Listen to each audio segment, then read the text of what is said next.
por ejemplo, con el alumno o con los padres, pues verse envuelto en un tipo de situación violenta que significa una agresión. Inicialmente esas situaciones empezaban a aumentar en frecuencia y había que dedicar un recurso más específico para dar respuesta a todo eso.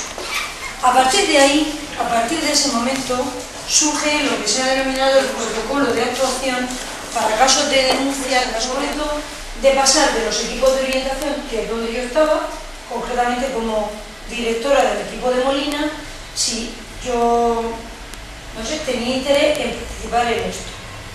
Y a partir de ese momento, desde abril del 05, pues me incorporé, que parece que es un espacio más o menos corto, ha dado ya de sí incluso lo suficiente como para que hayamos podido hacer una memoria, un gráfico estadístico, unos resultados del conflicto, hubiera derivado en la interposición de una denuncia.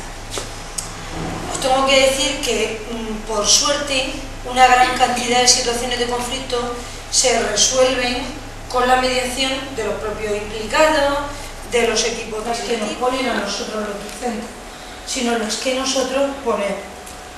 Con lo cual, un poco el mensaje global que yo os puedo lanzar desde dentro, por estar llevando el registro de todos esos casos, es que cada vez el colectivo está más concienciado a poner unos límites, a reivindicar un derecho y una dignidad de no transigir en situaciones de amenaza o de agresión.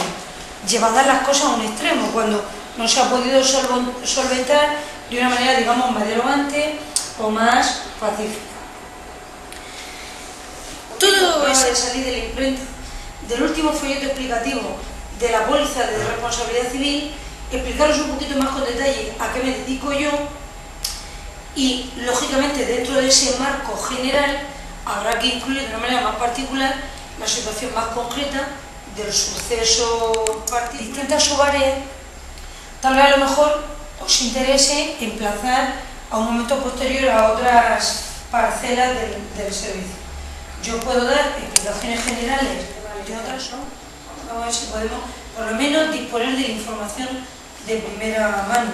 Aunque luego cada caso tiene unas características concretas y cada que el interesado va adoptando, sin que la consejería imponga un criterio determinado, del tipo: es obligatorio denunciar o no puedes hacerlo.